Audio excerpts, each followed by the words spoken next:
단어는 에슈입니다. 에슈가 무슨 말인가 하면은 찬양을 하나 가르쳐줬는데, 예수님이 말씀하시니 물이 변하여 포도주 됐네.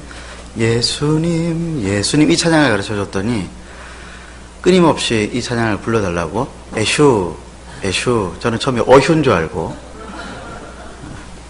우리 막내 딸아이는 요즘 그렇게 예수님을 만나고 있습니다. 예수님을 만나면은 사람이 변하죠.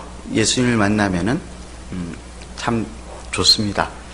예수님을 만나서 인생이 완전히 변화되어진 한 사람, 막달라 마리아에 대해서 오늘 우리가 함께 말씀을 살펴보려고 합니다. 막달라 마리아, 주님을 알아본 막달라 마리아라고 하는 제목으로 말씀을 나눌 텐데, 먼저 막달라 마리아에 대한 오해부터 풀어야 하겠습니다. 지저스 크라이스트 슈퍼스타 뮤지컬이죠. 또 예수 그리스도 최후의 유혹, 소설과 또 영화로도 같이 나왔고, 다빈치 코드, 또 패션 오브 크라이스트라고 하는 영화나 또 혹은 이 소설에서 막달라 마리아는 창녀로 등장합니다. 이거는 오해인데, 이렇게 된 데에는 교황 그레고리오 1세의 영향력이 굉장히 컸습니다. 주후 591년 교황이었던 그레고리오 1세가 자기의 설교집 가운데에서 33번째 설교집에서 누가복음을 해설을 하다가 요한복음 8장에 등장하는 간음하다가 잡혀온 여인 있죠. 돌에 맞아 죽을 뻔했던 그 여인과 또 요한복음 12장에 예수님께 향유를 부어주었던 베다니 마을의 나사로의 누이 마리아가 향유를 부었던 사건, 그리고 누가복음 8장과 오늘 본문에 등장하는 막달라 마리아를 섞어가지고 한 사람으로 간주를 한 거예요. 그래가지고 뭐라고 이야기했냐면, 막달라 마리아는 창녀였을 것이다, 이렇게 이야기를 했어요. 성경을 조금만 자세히 살펴보았더라고 한다면 하지 않았을 실수를 한 것인데요.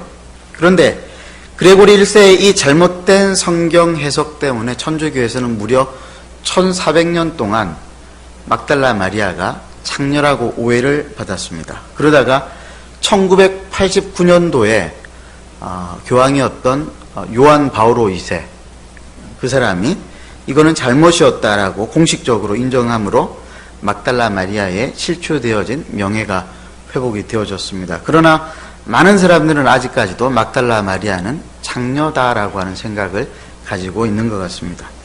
우리 개신교에서는 이 찬송이 결정적인 역할을 했는데, 막달라 마리아를 창녀라고는 생각하지 않지만은 막달라 마리아는 옥합을 깨뜨려서 향유를 주님께 부은 여인이었다라고 생각을 많이 합니다. 왜 그러냐면 이 찬송 때문인데요.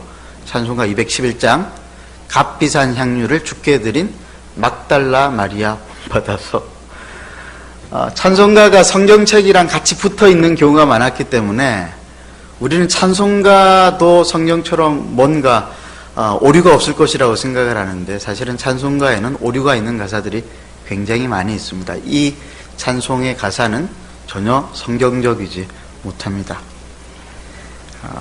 향유를 부은 사건은 성경에 몇 번 등장하죠? 3번 등장합니다. 답을 잘 모를 때는 1, 3 이게 굉장히 많이 이제 3번 등장합니다. 삼일체 하나님, 3번. 첫 번째 향유 사건은 누가복음 7장 36절에 나오죠. 예수님께서 갈릴리 1차 전도 여행을 마치시고 난 다음에 한 바리새인의 집에 들어갔을 때의 일입니다. 성경은 기록하기를 그 동네에서 죄를 지은 한 여자가 향유를 담은 옥합을 가지고 와서 예수님의 뒤에서 그 발 곁에 서서 울면서 눈물로 그 발을 적시고 자기 머리털로 닦은 사건이 있었습니다. 이게 첫 번째 향유 사건이었습니다. 두 번째 향유 사건은 요한복음 12장에 기록이 되어 있는데, 죽은 나사로를 살리시고 난 다음에 십자가에 달리시기 전 주간의 토요일로 6월절 엿새 전이라고 성경은 분명하게 기록하고 있습니다. 그때 예수님을 위해서 베다니에 잔치가 열렸습니다. 마르다는 일을 하고 있었고요.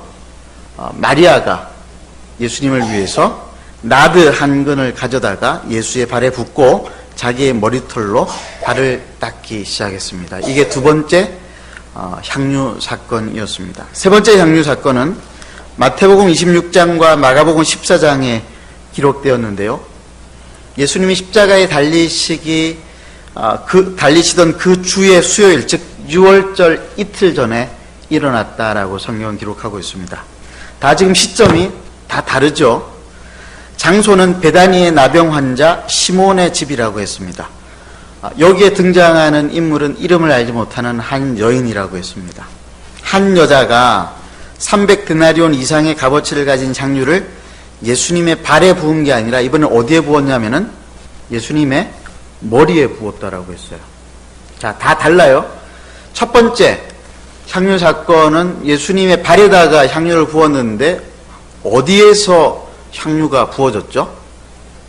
예수님 뒤에 서서 여자가 기다리고 있다가 뒤에서 향유를 부었어요. 두 번째, 베다니의 마리아가 예수님께 향유를 발에 똑같이 부었는데 어디에서 부었을까요? 이번에는 앞에서 부었어요.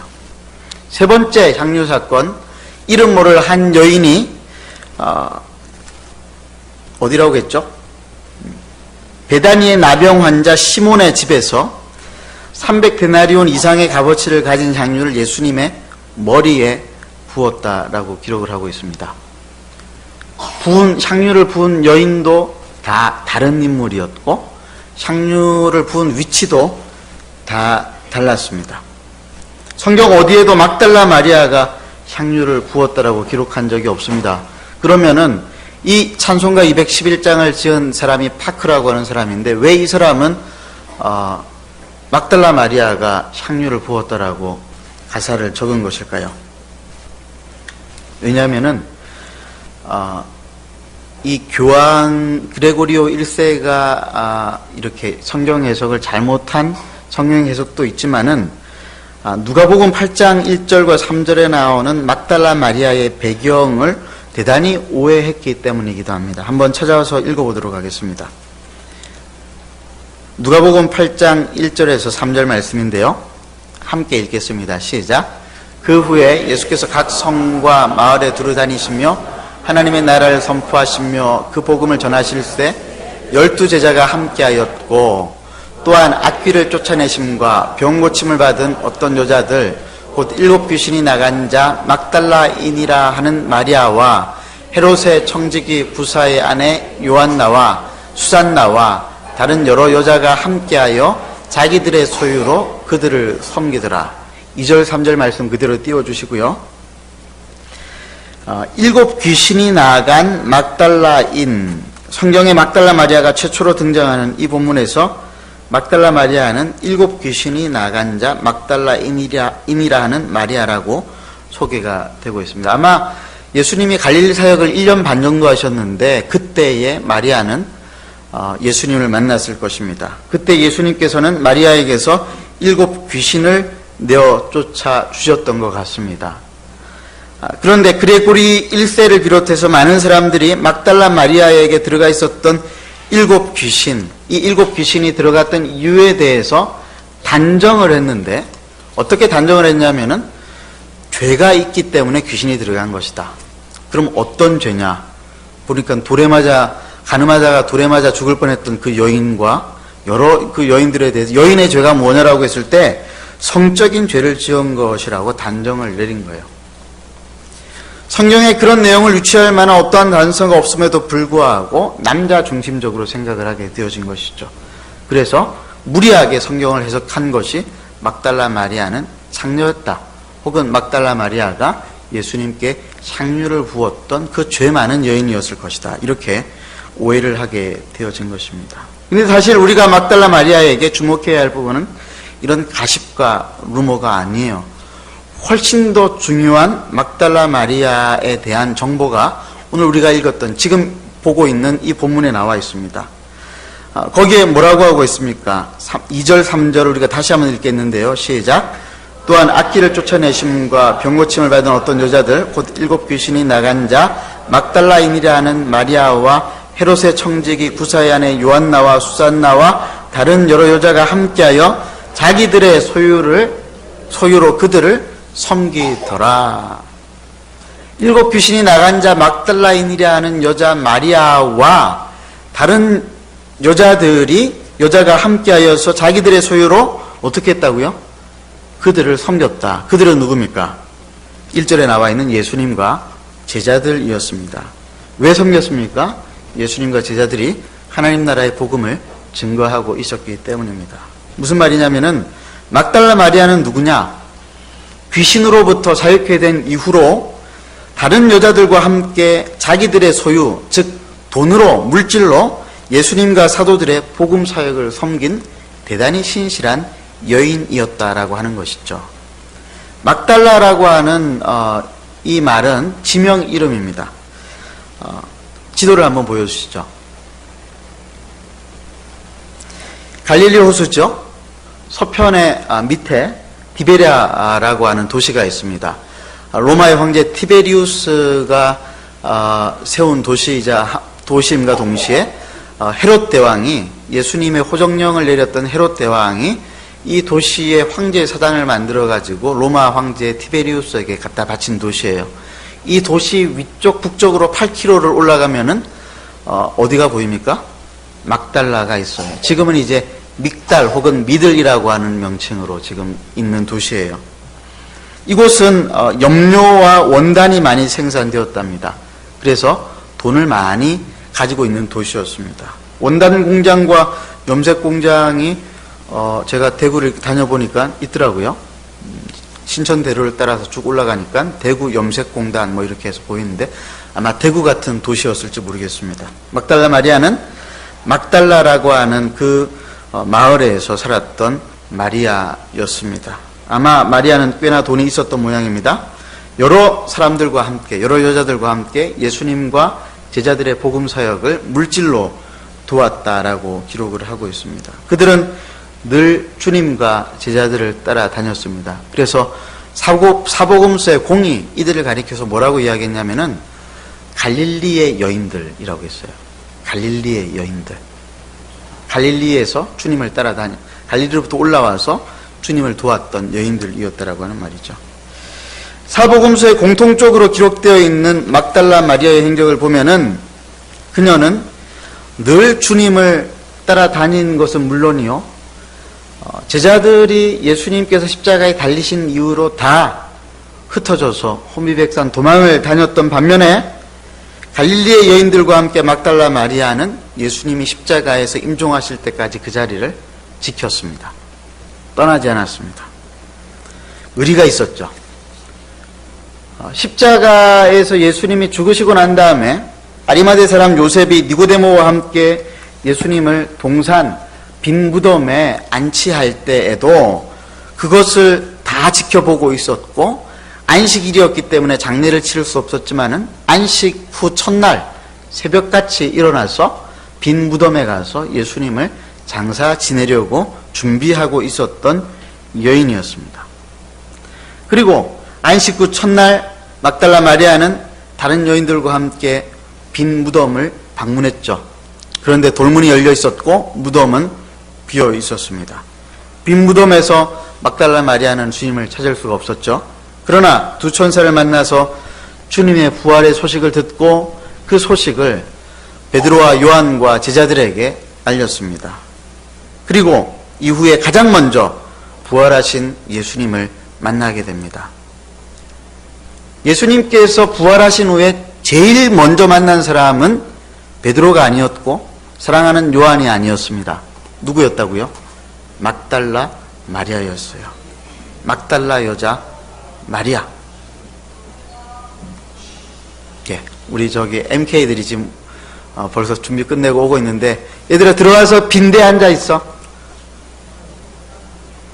예. 지금 저희 교회에 선교사 자녀들인 그 MK들이 고국 방문 여행차 방문하고 있는데, 저희 교회 8가정 집사님들 가정에서 지금 홈스테이를 하고 있습니다.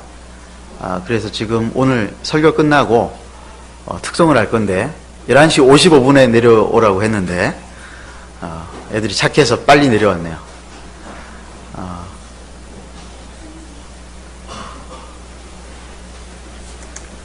어디까지 했죠? 가장 먼저 부활하신 주님을 만난 사람이 막달라 마리아였습니다. 막달라 마리아는 한마디로 말해 어떠한 여인이었습니까? 막달라 마리아는 신실한 여인이었어요. 의리를 지킨 여인이었습니다. 주님을 만나고 난 다음에 한 번도 배반하지 않았습니다. 주님을 늘 따라다녔습니다. 그냥 따라다니기만 한 게 아니에요. 뭔가 얻으려고 따라다닌 게 아니에요. 자기의 재산을 팔아가지고 주님과 제자들의 복음사역을 섬겼던 그는 여장부였습니다. 그런데 따라다니면서 주님과의 그 깊은 교제가 있지 않았겠어요? 주님을 만나고 대화하고 또 주님과의 그 깊은 교제 가운데에서 그 신실한 이 여인이 주님과의 그 깊은 교제 가운데 있었던 이 막달라 마리아가 예수님의 십자가 죽음 이후에 어려움이 찾아왔습니다. 예수님이 죽고 나니까 감당할 수 없는 슬픔이 찾아왔고, 그래서 예수님의 이 시신이라도 어떻게 장사를 잘 지낼까 하는 생각으로 골똘해 있었습니다. 그래서 그녀는 주님을 무덤에서 찾으려고 빈 무덤으로 찾아왔습니다. 그리고 빈 무덤에 주님이 보이지가 않자 주님이 어디에 계신지 몰라서 알지 못한다라고 슬퍼하고 있었습니다. 그런데 막달라 마리아뿐 아니었어요. 예수님의 죽음 이후에 제자들과 그렇게 예수님과 친밀한 교제를 나누었던 모든 사람들이 예수님을 어디에서 찾으려고 했냐면은 무덤에서 찾으려고 했어요. 무덤에서 예수님을 찾으려고 했지만은 그들은 예수님이 어디에 계시는지 결코 알지 못했습니다. 마지막 임종을 지켰던 갈릴리의 여인들, 그분을 찾아보겠다고 빈 무덤에 들어갔던 베드로와 요한과 제자들도 주님이 어디에 계신지 알지 못했습니다. 그리고 자기 소유를 다해서 신실하게 주님을 섬겼던 막달라 마리아마저도 역시 주님이 어디에 계신지 알지 못했다라고 성경은 요한은 기록을 하고 있습니다. 오늘 본문에서 20장을 보면요, 요한이 알지 못한다라고 하는 문장을 반복적으로 의도적으로 지금 기록하고 있어요. 요한복음 20장 2절 한번 읽어보십시다. 함께 읽겠습니다. 시작. 시몬 베드로와 예수께서 사랑하시던 그 다른 제자에게 달려가서 말하되 사람들이 주님을 무덤에서 가져다가 어디에 두었는지 우리가 알지 못하겠다 하니 20장 9절 시작. 그들은 성경에 그가 죽은 자 가운데서 다시 살아나야 하리라 하신 말씀을 아직 알지 못하더라. 13절. 천사들이 이르되 여자여 어찌하여 우느냐 이르시되 사람들이 내 주님을 옮겨다가 어디 두었는지 내가 알지 못함이니이다. 14절. 이 말을 하고 뒤로 돌이켜 예수께서 서 계신 것을 보았으나 예수이신 줄 알지 못하더라. 알다라고 사용되어진 이 헬라어 단어는 호라오라고 하는 단어입니다. 눈으로 보고 아는 것은 물론이고 비범한 정신으로 아는 것, 그리고 마음으로 상대방을 깊이 아는 친밀한 암, 인격적인 알을 뜻합니다. 그런데 예수님과 가장 깊은 인격적인 교제를 누렸던 제자들과 막달라 마리아가 지금 어떤 상황에 있다고요? 주님을 알지 못하는 것이죠. 주님이 어디에 계신지 알지 못합니다. 주님이 부활하실 것이라고 하는 사실을 알지 못하고 있다고 이야기하고 있습니다. 알지 못하고 슬퍼 울고 있다라고 이야기하고 있습니다. 여러분, 그 성경의 저자들은요, 그냥 성경을 기록하지 않습니다. 의도가 있습니다. 알지 못한다라고 하는 단어를 계속 반복했던 요한의 의도는 무엇이었을까요?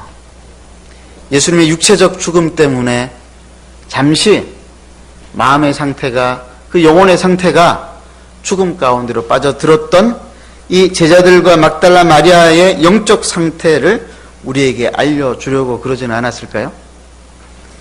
그들은 지금 예수님의 육체적 죽음을 보고 난 다음에 너무나 무섭고 두려운 나머지 주님과의 깊은 교제와 만남이 깨어졌다라고 생각을 하고 있습니다.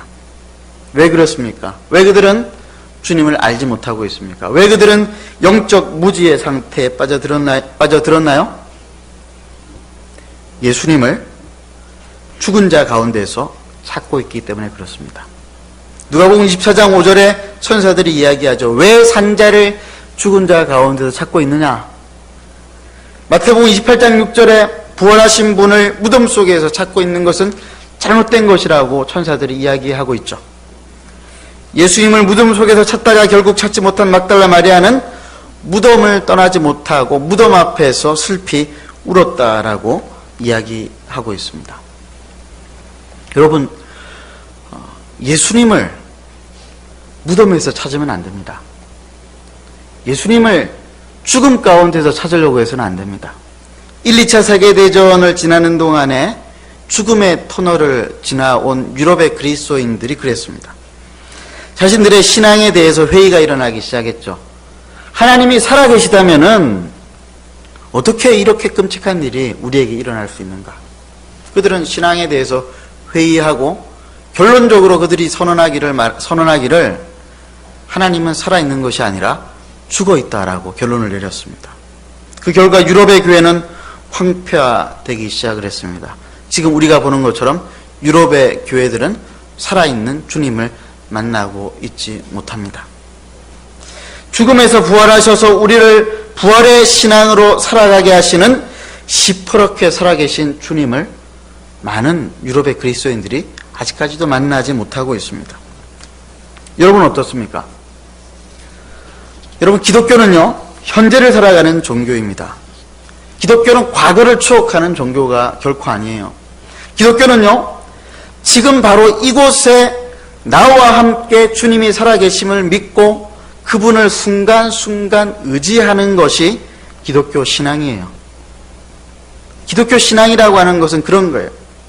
기독교는 하나님의 아들 예수 그리스도가 2000년 전에 죽었다가 부활해가지고 하늘 위에 있는 것이 아니라 지금 내 안에 계시고 지금 나와 함께 계시고 지금 내가 있는 곳에 시퍼렇게 살아계셔서 내 인생을 도우시고 내 인생을, 무덤 같은 내 인생을 부활시키시고 일으키시는 것을 믿는 것이 기독교 신앙이에요. 우리는 그것을 가리켜서 부활신앙이라고 이야기합니다. 부활신앙의 핵심이 뭘까요? 부활, 레저렉션, 다시 살아남. 죽은 사람이 죽음 가운데서 다시 살아난 것을 믿는 것을 부활신앙이라고 할까요? 아니에요. 그게 중요한 게 아니에요. 죽은 사람이 다시 살아나는 이 기적을 믿는 것을 부활신앙이라고 하지 않아요. 부활신앙의 핵심은 뭐냐면은 하나님께서 우리 죄인들을 위해서 당신의 아들을 십자가에 죽이시고 우리 죄를 용서하셨다라고 하는 것을 믿는 것입니다. 그리고 뿐만 아니라 예수를 죽음에서 살리신 하나님께서 죽음의 권세 아래서 살아가는 우리로 하여금 죽음의 권세에 매몰되어서 살아가지 않고 예수의 부활과 함께 얼마든지 힘있게 살아갈 수 있다라고 하는 것을 믿고 살아가는 것이 부활신앙이에요. 과거의 하나님이 아니에요. 미래의 추측의 하나님이 아니에요. 오늘 내 삶 가운데에 부활하신 주님께서 내 인생을 부활시키시고 내 죽어가는 영혼들을 살리시고 내 인생의 문제들을 다 해결하시고 내 기도에 응답하신다라고 하는 것을 오늘 이 자리에서 믿는 신앙을 우리는 부활신앙이라고 이야기해요. 막달라 마리아가 그 부활신앙을 잠시 놓친 거예요. 그럴 수 있습니다. 왜냐하면은 사랑하는 사람이 죽고 난 다음에 오게 되는 충격이 굉장히 크거든요. 스트레스 지수 1위가 그거래요. 배우자가 죽었을 때, 자녀가 죽었을 때, 사랑하는 가족이 죽었을 때, 가족과 같았던 나를 사랑했던 주님이 십자가에서 죽고 난 다음에 막달라 마리아가 마음이 너무너무 어려웠을 수 있습니다. 그래서 주님을 무덤 가운데에서 찾으려고 했을 수 있습니다. 그런데 계속 그렇게 해서는 안 되죠. 누구를 찾아야 합니까? 살아계신 주님을 찾아야 합니다.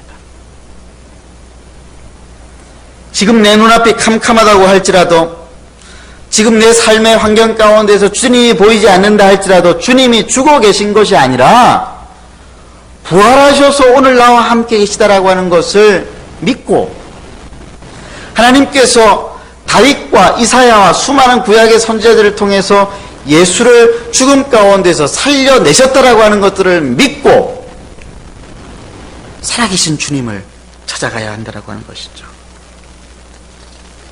사랑하는 성도 여러분, 여러분이 무덤에서 예수님을 찾으려고 할 때는 결코 그분을 찾을 수 없습니다. 막달라 마리아는 예수님을 눈앞에서 지금 봤거든요. 근데 예수님인 줄 모르고 뭐라고 이야기합니까? 동산직인 줄로 착각하고, 내 주여 당신이 우리 주님의 시체를 옮겼다라고 한다면 가르쳐 주십시오. 누구한테 지금 말하는 거예요? 예수님께 지금 이 말을 하고 있는 거예요. 눈으로 예수님을 보고 있는데 예수님인지 알지 못하고 있는 거예요. 왜요? 예수를 죽음 가운데에서 무덤 안에서 찾고 있기 때문에 그런 것입니다. 그렇게 열심히 자기 소유를 통해서 주님을 섬기고 주님과 친밀한 교제를 누렸지만은 막달라 마리아는 지금 주님을 알아보지 못하고 있습니다.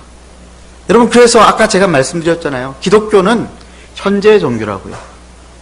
오늘을 살아가는 거예요. 오늘 내가 주님을 만나서 주님을 붙잡고 주님을 신앙함으로 우리가 부활의 삶을 살아가는 것이 기독교예요. 주님을 눈앞에 보고도 주님을 알지 못하고 있는 막달라 마리아는 어떻게 주님을 알아보았을까요? 예수님이 마리아야 라고 그 이름을 불러주었을 때입니다. 그 음성은 고향 막달라에서 자기 몸속에 있던 7 귀신을 내어 쫓으실 때에 불러주셨던 주님의 음성이었습니다. 잃어버린 어린 양과 같았던 자기를 찾아오셔서 새로운 삶을, 부활의 인생을 주셨던, 자기를 불렀던 주님의 음성이었습니다. 마리아는 그 음성을 기억하고 있었어요. 자기 소유를 팔아서 주님과 제자들을 섬길 때에 주님과 교제하면서 들었던 주님의 음성, 갈릴리에서 주님께서 사람들에게 하나님의 말씀을 증거하실 때에 주님을 따라다니면서 은혜를 받았던 그때 들었던 주님의 음성, 십자가에 매달려서 한 말씀 한 말씀 기도하실 때 들리던 고통에 가득 찬 주님의 음성을 마리아는 들을 수 있었고, 그 음성이 마리아를 부활의 주님에게로 인도했습니다. 그 음성을 듣고 마리아는 라보니요, 선생님이요 라고 말하면서 주님을 깨닫게 되었습니다. 드디어 부활의 주님을 만난 것입니다. 여러분, 주님의 음성을 들어야 돼요. 주님의 음성을 날마다 듣고 계십니까? 매일 큐티하면서 성경 읽죠. 기도합니다. 예배에 나왔습니다. 주님의 음성을 듣고 있습니까? 오늘 내 삶 가운데에 역사하실 주님의 음성, 오늘 내 인생을 부활로 인도하실 주님의 음성을 오늘 우리는 들어야 합니다. 저는 이게 신앙이라고 생각해요. 오늘도 시퍼렇게 살아계셔서 내 인생을 관통하시면서 내 인생을 부활로 인도하실 주님을 기대하는 이게 신앙이에요. 어렵고 힘들다고, 너무너무 피곤하고 지쳐있어서 아무것도 기대하지 못하는 상태, 그렇게 살아서 안 됩니다. 주님의 음성을 들어야 돼요. 저는 이번 여름 사역을 통해서 여러분들 한 사람 한 사람이 모두 다 주님의 음성을 듣기를 간절히 바랍니다. 우리 MK들 이 둥지 캠프를 통해서 주님의 음성을 들으시기를 간절히 바랍니다. 하나님께서 여러분들의 부모님들에게 말씀하셨던 그 부모님의 신앙으로 듣는 것이 아니고 내 신앙으로 무덤 속에서 죽음의 권세 아래에서 헤매고 있을 때 나를 불러주시는 그 주님의 음성을 들어야 돼요. 유치부 아이들, 유초등부 아이들 성경학교 통해서 주님의 음성을 들어야 돼요. 이런 유치부 아이들이 얼마든지 주님의 음성을 들으면요 바뀔 수 있어요.